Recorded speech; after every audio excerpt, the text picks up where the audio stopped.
الحمد لله العفو الغفار العزيز الجبار مصرف أنواع الأقدار ليمتاز الأخيار عن الأشرار تفضل على العباد بالنعم الغزار والخير الدرار ويتخلل ذلك بعض المصائب لحكم ومصالح لها قدرها الحكيم الغفار اور جو کچھ ہے وہ اللہ کی طرف سے مقدر ہے۔ میں اس بات کی گواہی دیتا ہوں کہ وہ تنہا ہے، اس کا کوئی شریک نہیں، وہی تنہا ہے اور وہی جاننے والا ہے اور دن اور رات میں اپنے کاموں کی تدبیر کرنے والا ہے۔ اس بات کی گواہی دیتا ہوں کہ نبی کریم رؤوف الرحیم صلی اللہ علیہ وسلم اللہ کے سچے رسول ہیں۔ اللہ تعالیٰ ارشاد فرماتا ہے کہ یہ نبی ہم نے جو تمہارے درمیان مبعوث فرمایا ہے تمہارے لیے بہت درد رکھتا ہے اور تمہارے لیے رحمت رافت دل میں بسانے والا ہے، اور درود اور سلام ہو آپ کی ذات پر، آپ کے اصحاب پر، آپ کے اہل بیت اطہار پر۔ اور ہم اس بات پر اللہ کا شکر ادا کرتے ہیں کہ اس نے ہمیں اس بات کی توفیق دی کہ خیر کو جو ہے وہ ہم پھیلا سکیں۔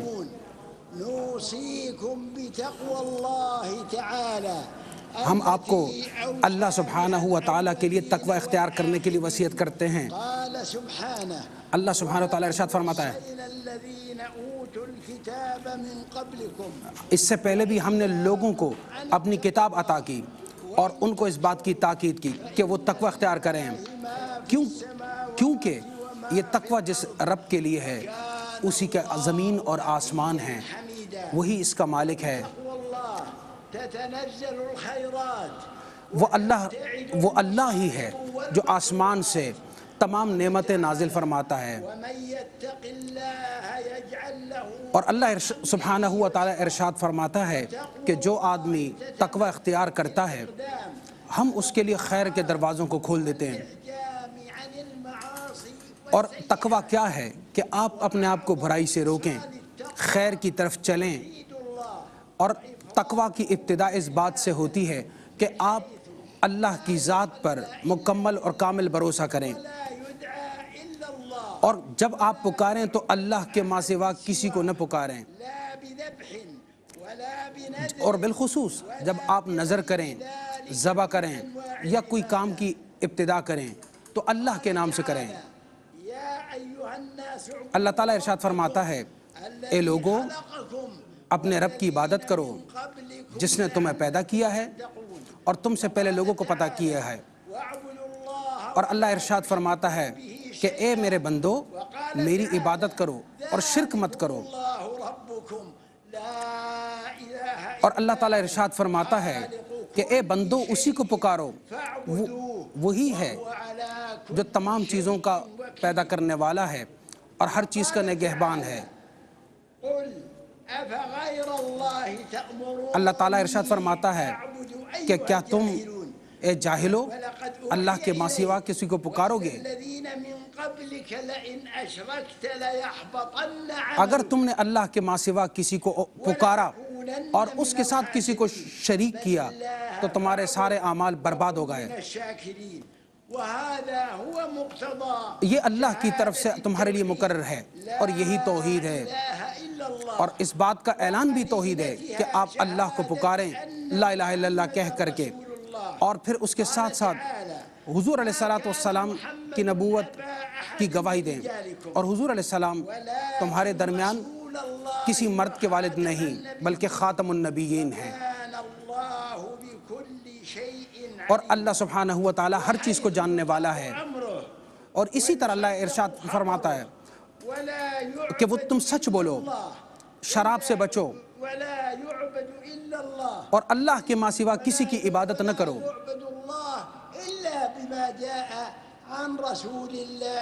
اور اس اللہ کی عبادت کرو گے جس کا پیغام تمہارے پاس نبی کریم رؤوف الرحیم صلی اللہ علیہ وسلم لے کر کے حاضر ہوئے۔ لقد أكمل الله الدين اللہ تعالیٰ نے دین کو مکمل فرما دیا. اب اس بارے میں کوئی مجادلہ نہیں ہوگا, لڑائی نہیں ہوگی.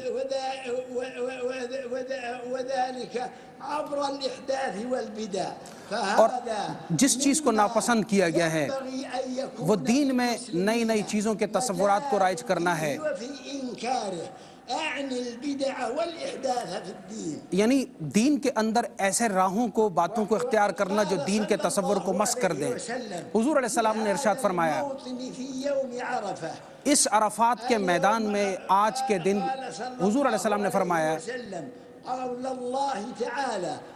کہ اللہ تعالیٰ ارشاد فرماتا ہے کہ آج کے دن ہم نے تمہارے لیے تمہارے دین کو مکمل کر دیا اور اپنی ساری نعمتیں تم پر مکمل کر دی اور اسلام کو تمہارے لیے دین کے طور پر منتخب فرمایا. حضور علیہ السلام نے مزید ارشاد فرمایا کہ اسلام کی عمارت اور بنیاد 5 چیزوں پر ہے. شہادت کہ اللہ کے ماں سوا کوئی عبادت نہیں, اور حضور علیہ السلام اللہ کے رسول ہیں, اور دن میں اور رات میں 5 نمازوں کا ادا کرنا, اور زکوٰۃ کو ادا کرنا سالانہ طور پر, مستحقین تک پہنچانا, رمضان کے روزے رکھنا, اور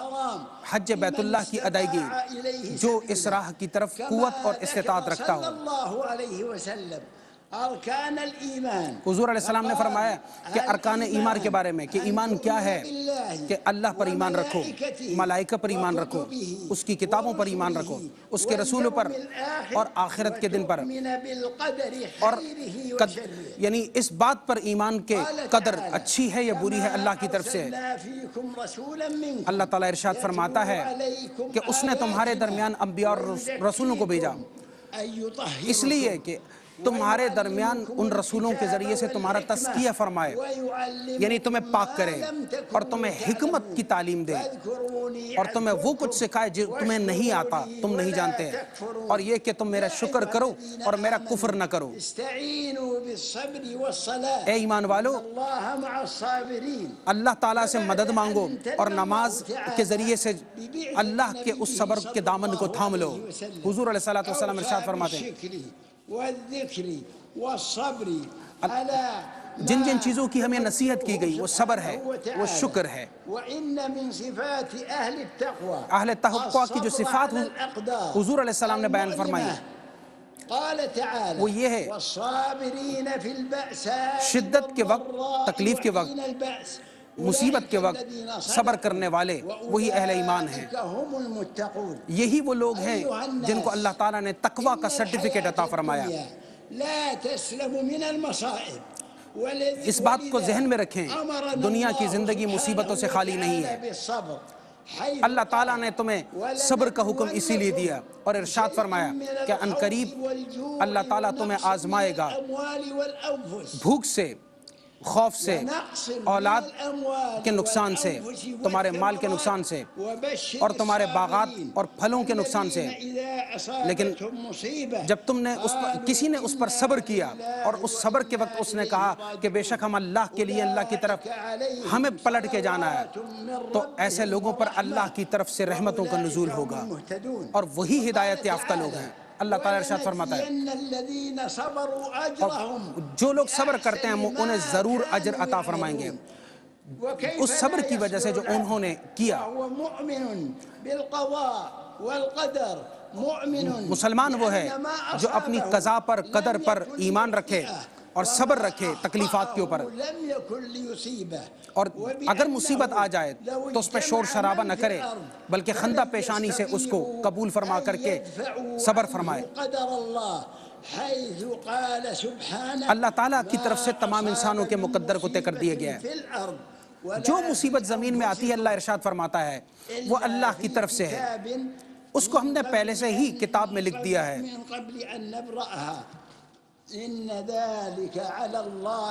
یہ بے شک اللہ تعالیٰ پہ بہت آسان تھا کہ وہ اس پورے معاملے کو پہلے اپنی کتاب میں تحریر فرما کے تمہیں آگاہ کر دے. اللہ تعالیٰ چاہتا ہے کہ وہ بندہ اس کی نعمتوں کو ذکر کرے اور بار بار ذکر کرے اللہ تعالیٰ ارشاد فرماتا ہے اگر تم اللہ کی نعمتوں کو گننا چاہو تو نہیں کر سکتے، اور اللہ تعالیٰ بہت غفور و رحیم ہے۔ کیا تم نے نہیں دیکھا کہ اللہ تعالیٰ نے تمہارے لیے زمین اور آسمان اور اس کے درمیان جو کچھ ہے ہر چیز کو مسخر فرما دیا ہے؟ یہ مشکلات جو ہیں، تکالیف جو ہیں، جو بندہ جو ہے وہ زندگی میں فیس کرتا ہے، وہ رب کی طرف سے ہے۔ اس لیے ہے کہ تاکہ بندہ صبر کرے اور اللہ کی طرف لوٹے اور اللہ اس پہ رحمت نازل فرمائے۔ اللہ تعالیٰ ارشاد فرماتا ہے من العذاب الأدنى دون العذاب الأكبر لعلهم يرجعون۔ ہم دنیا میں ایسے لوگوں کو پر گرفت کر لیتے ہیں جو نافرمان ہوتے ہیں تاکہ وہ اللہ کی طرف رجوع کریں، اور ہم اہل ایمان کو آزماتے ہیں مصیبت سے، پریشانیوں سے۔ اے لوگو، تم سب کے سب اللہ کی بارگاہ میں فقیر ہو، اور اللہ تعالیٰ قابل تعریف ہے، قابل ثنا و حمد ہے۔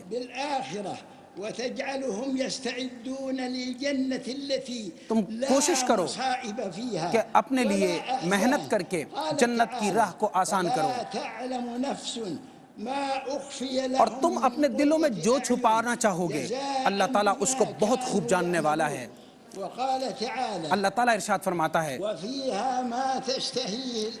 اللہ تعالیٰ نے تمہارے لیے صبر کے بدلے میں جنت کو تیار کیا ہے جس کے اندر ہر اس چیز کو رکھ دیا ہے جو تم اپنے دل میں خواہش اس کی رکھ سکتے ہو۔ یہ جو مشکلات ہیں بندوں کو جانچا جاتا ہے، اور اس صبر کے بدلے اللہ تعالیٰ بندوں میں تفریق پیدا کر کے اہل جنت کو اور اہل جہنم کو علیحدہ علیحدہ کر دیتا ہے۔ اور جنت اس لیے دی جاتی ہے کہ انہوں نے صبر کیا تھا، ایمان والوں نے اپنے ایمان کی وجہ سے ان تکلیفات کو سہا تھا، اور اللہ تعالیٰ اہل ایمان سے اس بات کا وعدہ کرتا ہے کہ وہ تکلیف کو دور فرما دے گا، کیونکہ اللہ تعالیٰ فرماتا ہے ہر مشکل کے بعد آسانی اور ہر آسانی کے بعد مشکل ہے۔ اور اللہ تعالیٰ دوبارہ ارشاد فرماتا ہے کہ ہر تکلیف کے بعد آسانی ہے۔ اللہ تعالیٰ فرماتا ہے کہ اللہ تعالیٰ چاہتا ہے تمہارے لیے تکلیف نہیں چاہتا، وہ تمہارے لیے آسانی چاہتا ہے۔ اور اللہ تعالیٰ جب عطا فرماتا ہے تو اس وقت عطا فرماتا ہے جب بندہ اللہ کی طرف رجوع کرتا ہے، اور یہ صبر تکلیفات کے اوپر اس کو اللہ کی بارگاہ میں قریب کر دیتا ہے۔ اور جب انسان اپنے فرائض کو ادا کرتا ہے تو اللہ تعالیٰ اس کے اوپر کرم اور رحم فرماتا ہے۔ انسان کی زندگی تو ایسا ہی ہے کہ اس میں تکلیف آتی ہے، مشکلات آتی ہیں، اقتصادی مسائل بھی ہوتے ہیں، مالی بھی ہوتے ہیں۔ شریعت اسلامی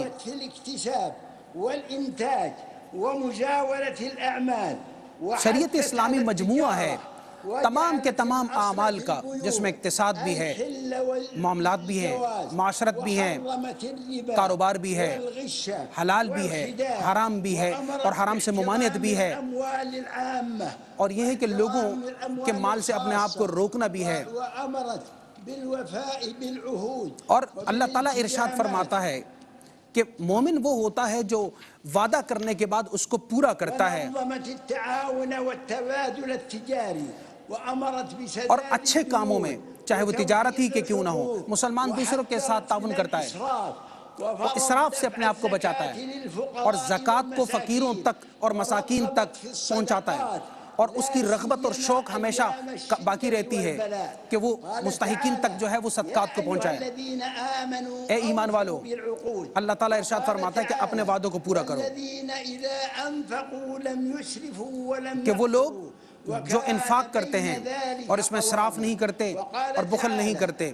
یہی اہل ایمان ہیں۔ اللہ تعالیٰ ارشاد فرماتا ہے کہ تمہارے لیے تجارت کو حلال اور سود کو حرام قرار دیا گیا ہے، اور اللہ تعالیٰ ارشاد فرماتا ہے اے ایمان والو، آپس میں ایک دوسرے کے مال کو حرام طریقوں سے نہ کھاؤ۔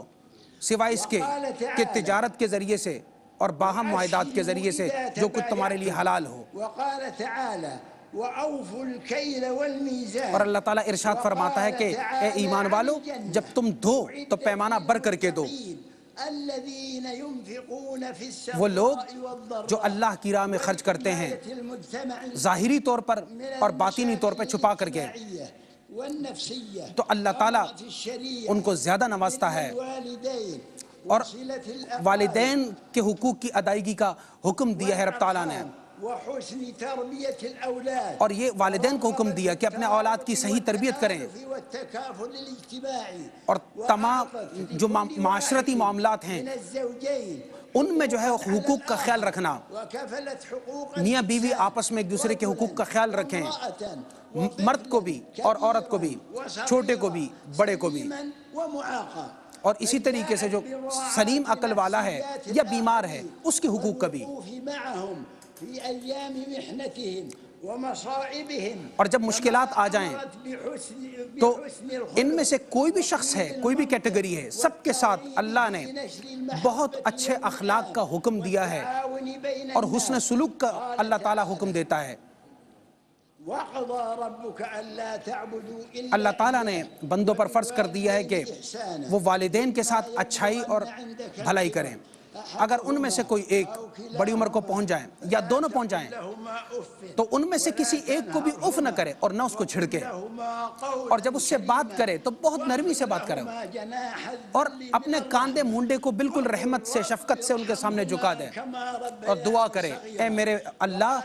ان دونوں کے اوپر اپنے رحم فرمائے جیسے انہوں نے میرے بچپن میں مجھ پر رحم فرمایا۔ اور جب ان سے گفتگو کرے تو بہت اچھی گفتگو کرے، اور بیویوں کے حوالے سے کہ ان کے ساتھ آپ بہت اچھی معاشرت اختیار کریں۔ اللہ تعالیٰ نے اس حسن سلوک کے بدلے تمہارے لیے بہت بڑا خیر رکھا ہے۔ اللہ تعالیٰ کا حکم ہے کہ اس نے تمہیں عدل اور احسان کا حکم فرمایا، اور جو رشتہ دار ہیں، عزیز ہیں، اقارب ہیں، ان سب کے حقوق کی ادائیگی کا رب تعالیٰ نے حکم دیا ہے۔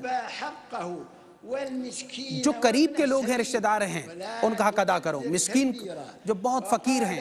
ان کے حقوق سے بھی غافل مت رہو۔ حضور علیہ السلام کو دیکھا گیا کہ آپ فرماتے ہیں تیری والد، تیرا بھائی، تیری بہن، تیرا بھائی، وہ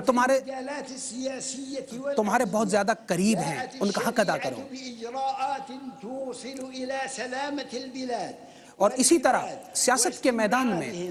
اپنے ملک کی خیرخواہی چاہو تاکہ وہ ترقی کرے، اور اسی طریقے سے ان کی معاشرت، اس کی ترقی کے لیے کوشش کرو، اور لوگوں کے جان مال ان کی حفاظت کرنا اور دوسروں کے اموال ان کی حفاظت کرنا یہ حق ہے ہر مسلمان کا۔ دہشت گردی، فساد،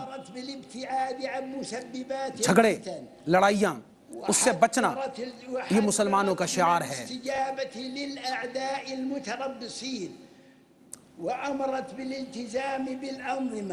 اور اسی طریقے سے دعا کرنا تمام معاملات میں تمام اہل ایمان کے لیے، یہ اہل ایمان کا شیوا ہے۔ اور کوشش کریں کہ جتنے معاملات ہیں، امور ہیں،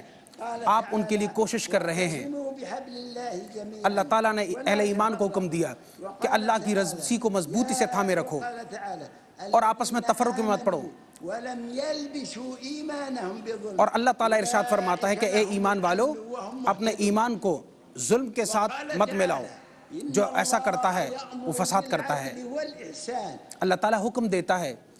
کہ عدل اور احسان کرو، اور اللہ تعالیٰ اس بات کا بھی تمہیں حکم دیتا ہے کہ امانتوں کو، جو امانتیں ہیں ان کے جو مالک ہیں ان تک پہنچاؤ۔ اور یہی اللہ کی طرف سے تمہارے لیے بہترین نصیحت ہے۔ جو ایمان والے ہیں ان کے لیے حکم دیا کہ وہ اللہ کی اطاعت کریں، اس کے رسول کی کریں، اور اولو الامر کی اطاعت کریں، اور اگر کسی بات میں لڑ پڑو تو اس کو اللہ کی طرف، اس کے رسول کی طرف پلٹا دو، یعنی تم اللہ اور رسول پر ایمان لا کر کے ان کے فیصلوں کو قبول کرو اور جو حکم ان کی طرف سے دیا گیا اس کو مان لو۔ جب زمین پر امن ہو جائے تو اس کے بعد فساد مت کرو اگر تم اہل ایمان میں سے ہو، اور ہر جگہ ایسے مت بیٹھو کہ تم لوگوں کو اللہ کی راہ سے روکو۔ اللہ تعالیٰ ارشاد فرماتا ہے اگر مسلمانوں کے دو گروہ آپس میں لڑ پڑیں تو ان کے درمیان صلح کر دیا کرو، کیونکہ تمام مسلمان کو اللہ فرماتا ہے کہ وہ آپس میں بھائی بھائی ہیں اور ان کے درمیان صلح کر لیا کرو۔ حضور علیہ السلام نے ارشاد فرمایا، یہیں پر خطبہ حجت الوداع میں ارشاد فرمایا، آج کے دن تمہارا خون، تمہاری عزت، تمہارے جان اور مال تم پر حرام ہے، اسی طور پر جیسے یہ جگہ ہے، یہ شہر ہے اور یہ مقام ہے۔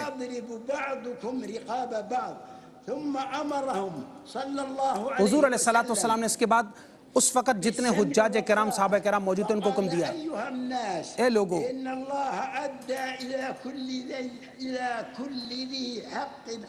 اللہ تعالیٰ نے تمام جن کے حقوق ہیں ان کا تعین فرما دیا ہے۔ 5 نمازیں پڑھا کرو اور رمضان کے روزے رکھو، اور جب رمضان کے روزے رکھو اور جب تم یہ کر لو گے تو اللہ تعالیٰ تمہیں اپنی جنت میں داخل فرما دے گا۔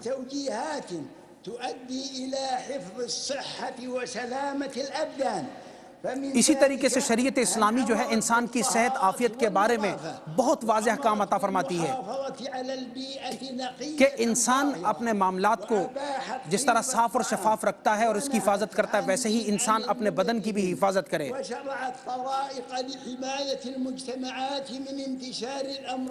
اور کوشش کرے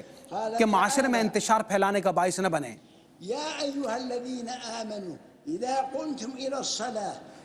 اللہ تعالیٰ ارشاد فرماتا ہے، اے ایمان والو، جب تم نماز کے لیے کھڑے ہو تو اپنے چہرے کو دھو، اپنے ہاتھوں کو کوہنیوں تک دھو، سر پہ مسح کرو اور اپنے پاؤں کو ٹخنوں تک دھو، اور اگر تم مریض ہو تو اس صورت میں تمہارے لیے مسح کی رخصت ہے۔ اور حضور علیہ السلام نے اللہ تعالیٰ ارشاد فرماتا ہے، بندوں کو حکم دیتا ہے کہ جب اے بندے تو بیمار ہو جائے تو کہے کہ اے اللہ، بیماری بھی تیری طرف سے، شفا بھی تیری طرف سے۔ اللہ تعالیٰ نے بندوں پر خبائث کو یعنی شراب کو اور دوسری محرمات کو حرام کر دیا ہے۔ بہت سارے لوگ سمجھتے ہیں کہ شراب میں کوئی دوا ہے، شفا ہے، ایسا بالکل نہیں ہے۔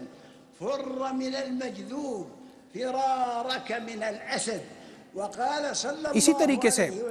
جو مجذوم ہے اس سے بھاگنے کا حکم دیا جس طریقے سے تم شیر کو دیکھ کر کے بھاگ جاتے ہو۔ حضور علیہ السلام نے ارشاد فرمایا کہ تم جب زمین میں کہیں پر طاعون کی وبا کا سنو تو جو ان میں سے وہاں پہلے سے موجود ہے وہ وہاں رک جائے اور جو باہر موجود ہے وہ وہاں پر داخل نہ ہو۔ اس حدیث کی روشنی میں ہم جو بات سمجھتے ہیں اور جانتے ہیں، پتہ چلتا ہے، وہ یہ ہے کہ بیماری کے پھیلنے کو روکنا وہ اسی صورت ممکن ہے کہ جب ہم حضور کی اس حدیث پر عمل کریں۔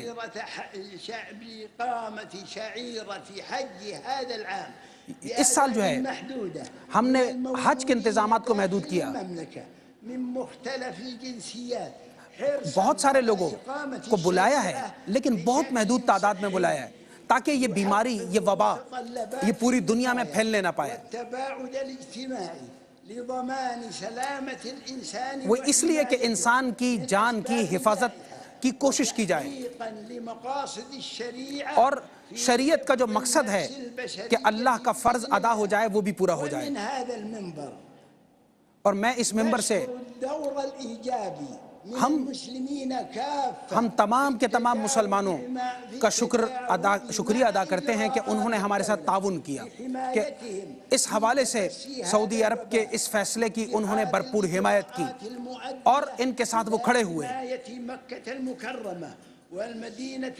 اور الحمدللہ کہ ہم نے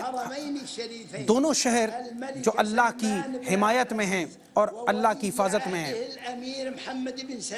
ان کی خدمات پر سعودی عرب کے موجودہ بادشاہ خادم الحرمین کا شکر ادا کرتے ہیں اور ان کے ولی عہد کا شکر ادا کرتے ہیں کہ جس طریقے سے وہ بیت اللہ کی اور مسجد نبوی کی تعمیر اور توسیع میں فراخ دلانہ طور پر حصہ لے رہے ہیں، اور ہم اللہ سے دعا کرتے ہیں کہ وہ جو کوشش اس ضمن میں کر رہے ہیں اس میں اللہ تعالیٰ برکت عطا فرمائے، اور ہر وہ شخص جو اس حوالے سے کوشش کر رہا ہے اللہ تعالیٰ تمام کو برکت عطا فرمائے۔ اور اسی کے ساتھ ساتھ مسلمان وہ ہے جو اپنے لیے، پورے اپنے معاشرت کے لیے، پوری ریاست کے لیے، پوری مملکت کے لیے دعا کرتا ہے۔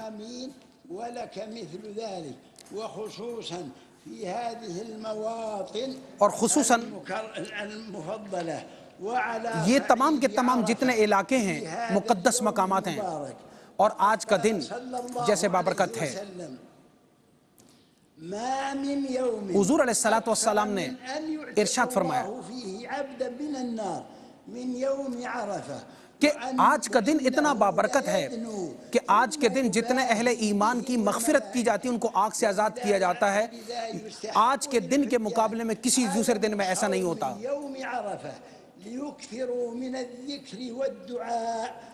عرفہ میں جو موجود لوگ ہیں ان لوگوں کو اس لیے منع کیا گیا کہ وہ روزہ نہ رکھیں تاکہ وہ اللہ کی طرف رجوع کر سکیں، اور یہاں کے شدائد کے اوپر، مصیبتوں کے اوپر کے باوجود بھی وہ اللہ کی طرف رجوع کر سکیں۔ حضور علیہ السلام نے یہاں پر عصر کی نماز کو قصر میں پڑھا، اور اس کے بعد جب تھوڑا سا سورج کا گولا نیچے ہوا تو حضور علیہ السلام روانہ ہوئے مزدلفہ کی طرف۔ وہاں پر دو نمازوں کو مزدلفہ میں وہاں پر جمع کر کے ادا فرمایا اور قصر کے ساتھ ادا فرمایا، اور پھر وہاں پر فجر کی نماز ادا فرمائی، پھر اس کے بعد روانہ ہوئے۔ اس کے بعد آپ نے جانور ذبح فرمایا، حلق فرمایا، اس کے بعد آپ نے طواف زیارت فرمائی، اور جتنے ایام تشریق تھے اس کے بعد وہاں پر تشریف لائے، اور وہاں پر آپ نے جمرات کی رمی فرمائی، اور پھر آپ بیت اللہ کی زیارت کے لیے تشریف لے گئے۔ آج یہ مقام، یہ موقع اس بات کا متقاضی ہے کہ ہم اللہ کے حضور اپنی دعا کو پیش کریں، اللہ سے دعا کریں اپنی تکالیف کو رفع کرنے کے لیے، کیونکہ اللہ تعالیٰ ارشاد فرماتا ہے کہ جب مجھ سے میرا بندہ دعا کرتا ہے تو میں اس سے اس کی شے رگ سے بھی زیادہ قریب ہوتا ہوں اور اس کی دعا کو قبول کرتا ہوں۔ جب اللہ تعالیٰ ارشاد فرماتا ہے اے میرے بندو تم مجھ سے دعا کرو، میں تمہاری دعا کو سنتا ہوں اور سن کر کے جواب دیتا ہوں، اور یہ دعا اخلاص سے کرو کیونکہ تمہارا ایمان ہونا چاہیے، اللہ تعالیٰ جواب دیتا ہے۔ اور کوئی اور شخص جب دعا کر رہا ہو تو اس پر آپ آمین کہیں۔ ہم دعا کرتے ہیں کہ جتنے بیمار ہیں اے اللہ سب کو شفا عطا فرما، اور ہم اس کی دعا کرتے ہیں کہ موجودہ وبا کے لیے اے اللہ کسی دعا اس کو ہمیں عطا فرما، اور ہم دعا کرتے ہیں کہ اے اللہ تمام لوگوں پر رحم فرما، کرم فرما، اور تمام اہل ایمان کو آپس میں تعاون کرنے والا بنا، خیر پر شر پر نہیں۔ اے اللہ ہمیں ایمان پر استقامت عطا فرما، اے اللہ عافیت اور سلامتی کو منتشر فرما دے، اے اللہ تمام اہل ایمان کو توفیق خیر عطا فرما۔ اور ہم بادشاہ وقت کے لیے دعا کرتے ہیں کہ وہ جس طریقے سے حرمین کی خدمت کر رہے ہیں ان کی یہ خدمت جاری و ساری رہے۔ اور جتنے لوگ حرمین شریفین کی خدمت کر رہے ہیں، اے اللہ آخرت میں انہیں مقام جلیلہ عطا فرما، انہیں جنت میں اعلیٰ منابر جو نور کے ممبر ہیں ان کے اوپر الہ العالمین فائز فرما۔ اللہ تعالیٰ ارشاد فرماتا ہے کہ ایمان والے وہ ہیں جو فحش اور منکرات سے اپنے آپ کو بچاتے ہیں اور وہ شکر کرنے والے ہیں اللہ کی نعمتوں پر، اور ایمان والے وہ ہیں جو حضور علیہ السلام پر درود و سلام کی کثرت کرتے ہیں اور ان کے تمام صحابہ کرام کے اوپر